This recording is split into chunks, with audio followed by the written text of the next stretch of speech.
Journalist మూర్తి versus ప్రముఖ జ్యోతిష్కుడు వేణుస్వామి వ్యవహారం ఇప్పుడు సోషల్ మీడియాలో తీవ్ర చర్చనీయాంశంగా మారింది. అసలు ఈ వ్యవహారం ఏమిటి? జర్నలిస్టు మూర్తి నిజంగానే వేణుస్వామి దంపతులను డబ్బుల కోసం వేధించారా? వేణుస్వామి చేస్తున్న ఆరోపణల్లో నిజమెంత? ఓసారి చూద్దాం. జర్నలిస్టు మూర్తి తమను 5 కోట్ల రూపాయలు అడిగారంటూ ప్రముఖ జ్యోతిష్కుడు వేణుస్వామి దంపతులు యూట్యూబ్ లో ఓ వీడియోను విడుదల చేశారు. మహా టీవీలో ఉన్నప్పుడు నా మీద దాడి చేయడం ప్రారంభించినారు. నన్ను మాక్సిమం నాశనం చేయడానికి తీవ్రమైనటువంటి ప్రయత్నాలు చేసినారు. అప్పుడు వాళ్ళు అడిగినటువంటి డబ్బులు నేను ఇవ్వలేదు. ఇవ్వకపోవడం వల్ల చాలా రోజుల తర్వాత గత 8 నెలల నుండి తిరిగి నా మీద జర్నలిస్టు మూర్తి గారి ఆధ్వర్యంలో వాళ్ళ టీం ఆధ్వర్యంలో దాడులు ప్రారంభించడం జరిగింది.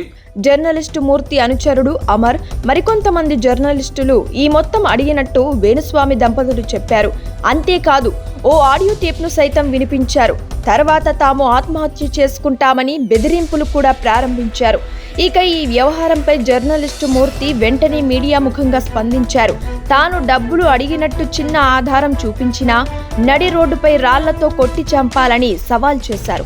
వారి వద్ద ఉన్న ఆధారాలను తీసుకెళ్లి పోలీసులకు ఫిర్యాదు చేయాలని చెప్పారు. అంతేకాదు ఆయనే పోలీసుల వద్దకు వెళ్లి ఈ వ్యవహారంలో ఫిర్యాదు చేశారు. వేణుస్వామి దంపతులు తనపై కావాలనే తప్పుడు ఆరోపణలు చేస్తున్నారని, సమాజంలో తన ప్రతిష్టకు భంగం కలిగిస్తున్నారని కంప్లైంట్ చేశారు.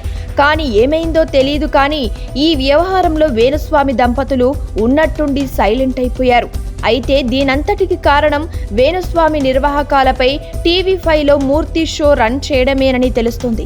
ఆయన బాధితులు చాలా మంది బయటకు వచ్చి తమను ఎలా మోసం చేశారో చెబుతున్నారని, దీంతో తన గుట్టంతా బయటపడిపోతుందని వేణుస్వామి మూర్తిని బ్లాక్మెయిల్ చేయడానికి ఈ ఆరోపణలు, ఆత్మహత్య బెదిరింపులు చేశారని ఇలా రకరకాల వార్తలు వినిపిస్తున్నాయి.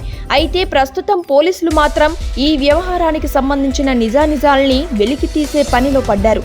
ఒకవేళ ఈ ఆరోపణల్లో నిజం లేదని తేలితే వేణుస్వామి జైలుకు వెళ్లే అవకాశం ఉందని, ఆరోపణలు నిజమైతే జర్నలిస్టు మూర్తిపై పోలీసులు చర్యలు తీసుకోవచ్చని అభిప్రాయాలు వ్యక్తమవుతున్నాయి.